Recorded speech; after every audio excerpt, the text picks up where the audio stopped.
الرحیم قد جاءکم من اللہ نور و کتاب مبین۔ سبحان اللہ سبحان اللہ۔ ان کی مہک نے دل کے گنجے کھلا دیے ہیں، جس راہ چل دیے ہیں کوچے بسا دیے ہیں۔ اللہ کیا جہنم اب بھی نہ سرد ہوگی، رو رو کے مصطفیٰ نے دریا بہا دیے۔ سبحان اللہ سبحان اللہ۔ ملک سخن کی شاہی تم کو رضا مسلم، جسم سے آ گئے ہو سکے بٹھا دیے۔ سبحان اللہ سبحان اللہ۔ عزیزان ملت اسلامیہ، ایک بات بتاتا چلوں، میں نے زندگی میں اتنے روٹی کے ٹکڑے نہیں کھائے جتنے ہم نے جو ہے کتابوں کے ورق پلٹے ہیں اور پڑھے ہیں، ہر مکتب فکر کے۔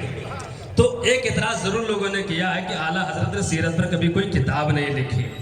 تو جب جو ہے حدائق بخشش کا ہم نے مطالعہ کیا اور علماء کرام کی رہنمائی میں، ان کی رہبری میں جب اس کو سمجھا تو ایک مصرع یاد آیا کہ منارے قصر رضا بلند تو کافی ہے، منارے قصر رضا تو بلند کافی ہے، اس کے پہلے منزل پر ہی چڑھ کے دکھا دو، اور فتاوی رضویہ تو ایک کرامت ہے، حدائق بخشش ہی پڑھ کے سبحان اللہ سبحان اللہ۔ عزیزان ملت اسلامیہ، جمی علماء کرام کی موجودگی میں تو ہم جو ہے دارالعلوم دیوبند وہ اس میں شروعاتی دور جو ہوئے ہمارے، ہم اب اہل سنت الجماعت کے مدرسے میں پڑھے، پھر حالات ایسے آئے ہوئے نا، موسیٰ علیہ السلام فرعون کے محل میں پلے بڑھے، پیدا تو اپنی ماں کے گھر میں، باپ کے گھر میں ہوئے، تو سمجھو ذرا، تو شروعاتی دور میرے ادھر ہوئے، کچھ حالات کی وجہ سے میں دیوبندیوں کے ادارے میں پڑھا۔